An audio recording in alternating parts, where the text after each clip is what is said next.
গত ৭ সেপ্টেম্বর রবিবার সেন্ট্রাল লন্ডনের সেন্ট জন হাইড পার্ক ক্রিসেন্টে অনুষ্ঠিত হলো modest fashion wave London show, যেখানে উপস্থিত ছিলেন বিপুল সংখ্যক দর্শক।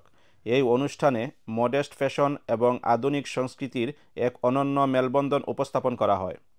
শোটি পরিচালনা করেন তামান্না মিয়া এবং আয়োজনের পেছনে ছিলেন মডেস্ট ফ্যাশন ওয়েভ লন্ডনের প্রতিষ্ঠাতা তাসকিয়া আজমি এবং হাওয়া কাউসারের প্রতিষ্ঠাতা আমিনা রশিদ।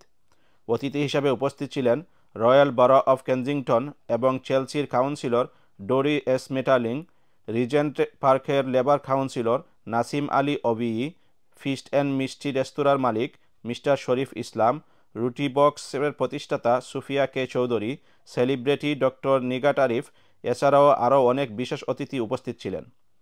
চমৎকার এই ফ্যাশন শোর পরিচালক ছিলেন জয়রাজ, যিনি বিভিন্ন মডেল এবং ডিজাইনারদের মাধ্যমে অনুষ্ঠানে প্রাণবন্ত পরিবেশ সৃষ্টি করেন।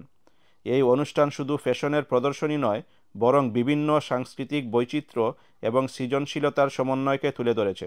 দর্শকরা মুগ্ধ হয়েছেন মডেলদের শৈল্পিক উপস্থাপনা এবং পোশাকের নান্দনিকতায়। I'm delighted to be here today.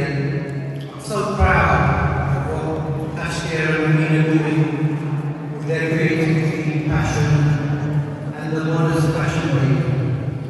As Khan said, I was the first British Bangladeshi who was in their campaign. Right, look at this. We're here in this beautiful cathedral. Fashion Wave has presented all of this. This is absolutely fantastic. I think these kind of shows or events should definitely be encouraged. Different people from different communities have all got together. I'm just enjoying the rest of the day. That's all I can say. It's absolutely brilliant. Thank you for having us here.